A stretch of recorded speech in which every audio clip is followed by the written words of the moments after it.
ನನ್ನ ಗುರು ಸಿಕ್ಕನಲ್ಲ ಅಂತೇಳಿ. ಗುರು ಅಂದರೆ ಗುರು ಗೋವಿಂದ ಭಟ್ಟ, ಶಿಷ್ಯ ಅಂದರೆ ಶರೀಫ ಅಂತ ತಿಳ್ಕೊಂಡು ಕರೀತಾರ. ಗುರು ಅಂದ್ರೆ ಅಂಕಲ್ಗೆ ಅಡವಿಸಿದ್ದರು ಅಂತ ಕರೀತಾರ. ಶಿಷ್ಯ ಅಂದರೆ ಸದ್ಗುರು ನಿರಪಾದ ಸ್ವಾಮಿಗಳು ಅಂತ ಕರೀತಾರೆ. ಗುರು ಅಂದರೆ ಗುರು ಯಳಂದೂರು ಬಸವಲಿಂಗ ಸ್ವಾಮಿಗಳಂತ ಕರೀತಾರೆ. ಶಿಷ್ಯ ಅಂದ್ರೆ ಹಾನಗಲ್ಲ ಗುರುಕುಮಾರೇಶ್ವರ ಅಂತ ಕರೀತಾರೆ. ಗುರು ಅಂದ್ರೆ ಹಾನಗಲ್ಲ ಗುರುಕುಮಾರೇಶ್ವರ ಅಂತ ಕರೀತಾರೆ. ಶಿಷ್ಯ ಅಂದ್ರೆ ಪಂಚಾಕ್ಷರಿ ಗವಾಯಿಗಳಂತ ಕರೀತಾರೆ. ಗುರು ಅಂದ್ರೆ ಪಂಚಾಕ್ಷರಿ ಗವಾಯಿಗಳಂತ ತಿಳ್ಕೊಂಡು ಹೇಳ್ತಾರೆ. ಶಿಷ್ಯ ಅಂದ್ರೆ ಗುರು ಪುಟ್ಟರಾಜರು ಅಂತ ತಿಳ್ಕೊಂಡು ಕರೀತಾರೆ. ಅದಕ್ಕೆ ಗುರು ಅಂದರೆ ಗುರು, ಶಿಷ್ಯ ಅಂದರೆ ಶಿಷ್ಯ. ಹಿಂಗಿರ್ಬೇಕಲ್ಲ. ಗುರು ಶಿಷ್ಯರ ಸಂಬಂಧ ಒಂದು ತಂದೆ ಮಕ್ಕಳ ಸಂಬಂಧ ಆಗಿರಬೇಕಂತ ತಿಳ್ಕೊಂಡು ಅಂತಾರೆ. ಹಂಗೆ ಗುರುವಿನ ಹತ್ರ ಕರ್ಕೊಂಡು ಹೋಗಿ ಮೃಳಾರಾಧ್ರ ಹತ್ರ ಬಿಟ್ಟರು. ಯಪ್ಪ, ಇವತ್ತಿನಿಂದ ನನ್ನ ಮಗ ಅಲ್ಲ, ಇವ ನಿನ್ನ ಮಗ ಅಂತ ತಿಳ್ಕೊಂಡ ಬಳಿಕ ಶರಣು ಬಸವೇಶ್ವರರನ್ನು ಅಲ್ಲೇ ಇಟ್ಕೊಳ್ತಾರೆ. ಆ ಶರಣು ಬಸವೇಶ್ವರರಿಗೆ ದೀಕ್ಷೆಯನ್ನು ಕೊಟ್ಟರು.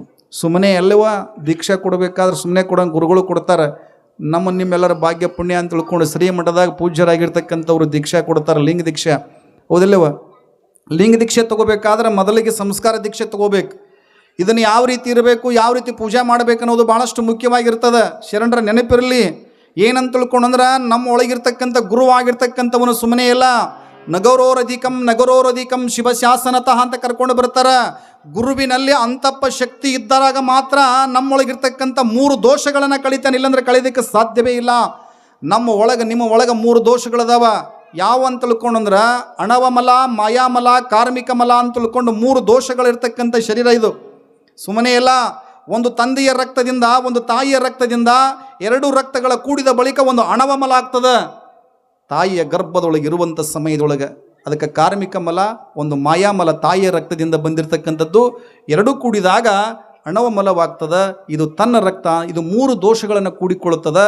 ತ್ರಿಮಲ ದೋಷಗಳನ್ನು ಕಳಿಬೇಕು ಗುರುವಾದವನು. 3 ದೋಷಗಳನ್ನು ಕಳಿಬೇಕಂತ ತಿಳ್ಕೊಂಡ ಬಳಿಕ 3 ದೋಷಗಳನ್ನು ಕಳೀತಾರೆ ಗುರುಗಳಾಗಿರ್ತಕ್ಕಂಥವ್ರು. 3 ದೋಷ ಏನೇನು? ಅಣವಮಲ, ಮಾಯಾಮಲ, ಅವು ಹೆಂಗಿರ್ತಾವ್ರಿ ಅಜ್ಜಾರ, ಮತ್ತು ಹೆಂಗಿರ್ತಾವ ಅಂತ ತಿಳ್ಕೊಂಡ್ರೆ ಅವ್ನು ಹೇಳ್ಕೊತ ಹೋದ್ರೆ ಮತ್ತೆ ಮುಂದೆ ದೊಡ್ಡದಾಕೈತಿ. ಅವು ಭಾಳ ದೊಡ್ಡದಾಕೈತಿ. ಹೆಂಗೆ ಸ್ವಲ್ಪರಾಗಿ ಹೇಳ್ತೀನಿ. ಈಗ ನಾ ಪುರಾಣ ಹೇಳಕತ್ತೀನಿ, ನೀವು ಮಾತಾಡಕತ್ತಿರಲ್ಲ, ಇದನ್ನು ನಿಮ್ಮ ದೋಷ ಐತಿ ಅಂತ ತಿಳ್ಕೊಂತೀನಿ ನೋಡ್ರಿ.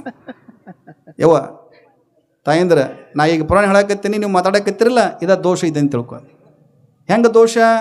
ನಮ್ಮ ಪುರಾಣ ಕಡೆ ಲಕ್ಷ್ಯ ಇರಂಗಿಲ್ಲ. ಅದು ಮನಸ್ಸು ಅಂತಿರ್ತೈತಿ, ಮಾತಾಡಬೇಕು ಅಂತಿರ್ತೈತಿ. ಅದು ಏನೈತಿಲ್ಲ, ಮಲದೋಷ ಇದ್ದವ್ರಿಗೆ ಮಾತ್ರ ಅದು. ಏನಂತ ಇಲ್ಲಿ ಬಂದಿರಿ ಕುಂತಿರ್ತೀರಿ ಪುರಾಣ ಕೇಳಕ್ಕೆ ಹೋಗೋಂತಡಿ ಅಂತ ತಿಳ್ಕೊಂಡು ಬಂದು ಕುಂತೀರಿ. ಕುಂತರೂ ಕೂಡ ನಿಮ್ಮ ಮನಸ್ಸು ಅಲಿಗಾಡಕತ್ತೈತಿ ಅಂತ ತಿಳ್ಕೊಂಡ್ರೆ ನೀವು ತಿಳ್ಕೊಬೇಕು ನಮಗೆ ಮಲದೋಷ ಐತೆ ಅಂತ ತಿಳ್ಕೊಬೇಕು. ಶಾಸ್ತ್ರದಲ್ಲಿ ಮಲದೋಷಗಳನ್ನು ಹೇಳ್ಕೊಂಡು ಬರ್ತಾರೆ. ಬಂದು ಕುಂತ ಬಳಿಕನೂ ಕೂಡ ಶಾಸ್ತ್ರಿಗಳು ಏನು ಹೇಳ್ತಾರ ಒಟ್ಟ ನಮಗೆ ತಿಳಿಯಂಗಿಲ್ಲ ಅಂತ ತಿಳ್ಕೊಂಡ್ರೆ ಶರಣರ ನೆನಪಿರಲಿ, ನಮಗೆ ಆವರಣ ದೋಷ ಐತೆ ಅಂತ ತಿಳ್ಕೊಬೇಕು. ಆವರಣ ಅಂದ್ರೆ ಕನ್ನಡಿ ಮೇಲೆ ಬಟ್ಟೆ ಮುಚ್ಚಿದಂಗೆ ಅದು. ಏತಮ್ಮ ಲೇ ಇತ್ತ ಕಡೆ ಕುಂದ್ರೆ, ಕನ್ನಡಿ ಮೇಲೆ ಬಟ್ಟೆ ಮುಚ್ಚಿದಂಗೆ ಮನಸ್ಸೆಂಬ ಕನ್ನಡಿ ಮೇಲೆ ಹೆಂಗೆ ಬಟ್ಟೆ ಮುಚ್ಚಿ ತಿಳಿಯಂಗಿಲ್ಲಲ್ಲ, ಹಂಗೆ ಆಕೈತಿ ಅದು. ಅದಕ್ಕೆ ದೋಷ ಇರ್ತಪ್ಪ ಅಂತ ತಿಳ್ಕೊಂಡ್ರೆ ಅದು ತಿಳಿಗೋಡಿಸ್ಲಾರ್ದಂಗೆ ಅದು ತೋಟ ತಿಳಿಯ ಏನು ಹೇಳ್ತಾರೆ ಬಿಡೋ ಮರ, ಅವ್ರು ಏನಂತ ತಿಳ್ಕೊಂಡು ಹಿಂಗೆ ಅನಿಸ್ತಿರ್ತೈತಿ. ಅದಕ್ಕೆ ಶರಣರಿಗೆ ಏನಂತ ತಿಳ್ಕೊಂಡ್ರೆ 3 ದೋಷಗಳನ್ನು ತೆಗಿತಾರೆ, 3 ದೀಕ್ಷೆಗಳನ್ನು ಕೊಟ್ಟರು. ಯಾವುದು? ಇಷ್ಟ ಹಿಂಗೆ ವೇದ, ಮಂತ್ರ, ಕ್ರಿಯಾ ದೀಕ್ಷಾ ಅಂತಕ್ಕಂಥ 3 ದೀಕ್ಷೆಗಳನ್ನು ಕೊಡ್ತಾರೆ.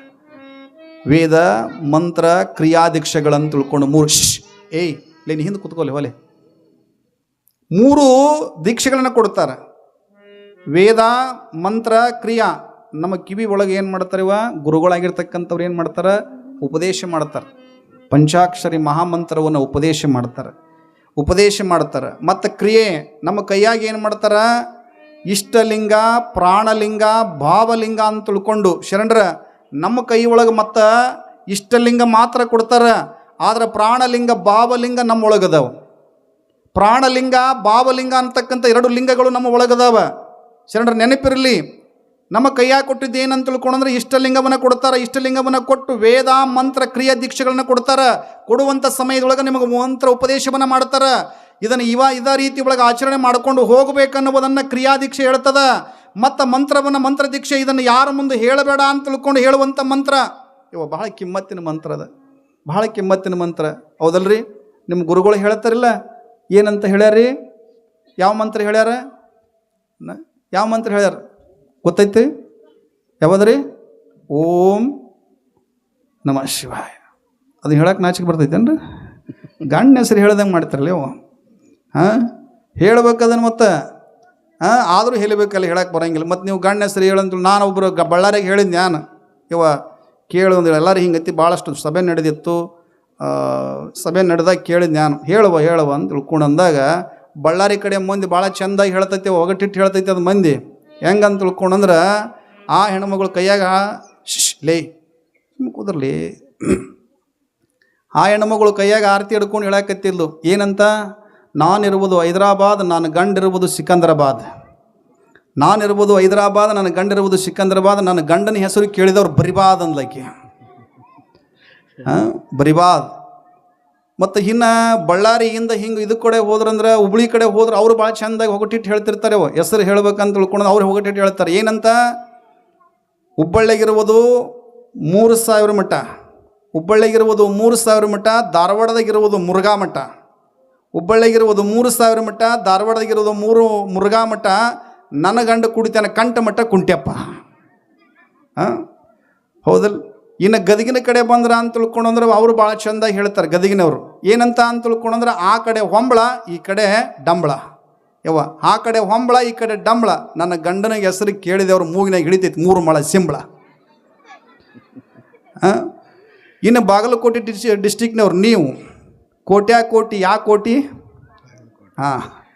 ಕೋಟ್ಯಾಕೋಟಿ ಯಾ ಕೋಟಿ ಬಾಗಲಕೋಟಿ, ಕೋಟ್ಯಾಕೋಟಿ ಯಾ ಕೋಟಿ ಬಾಗಲಕೋಟಿ. ನನ್ನ ಗಂಡನ ಹೆಸರು ಕೇಳಿದವ್ರು ತಿವ್ದೇನೆ ಸ್ವಾಟ್ಯಾಗ ಅಂತ. ಮಂತ್ರವನ್ನು ಹೇಳಬೇಕಾದ್ರೆ ನಮಗೆಲ್ಲರೂ ನಾಚಿಕೆ ಬರ್ತೈತೆ. ಗಂಡನ ಹೆಸರು ಹೇಳಬೇಕಾದ್ರೆ ನಾಚಿಕೆ ಬರ್ತೈತೆ. ಶರಣರ ಮಂತ್ರವನ್ನು ಹೇಳಬೇಕಾದ್ರೆ ನಾಚಿಕೆ ಬಿಡಬಾರ್ದಂತ. ಮಂತ್ರದ ದೀಕ್ಷೆಯನ್ನು ಕೊಡ್ತಾರೆ ಗುರುಗಳು. ಮಂತ್ರ ದೀಕ್ಷೆಯನ್ನು ಕೊಟ್ಟು ಇದನ್ನು ಹಿಂಗ ನೀನು ಆಚರಣೆ ಮಾಡಬೇಕಪ್ಪ ಅಂತ ತಿಳ್ಕೊಂಡು ಹೇಳ್ತಾರೆ.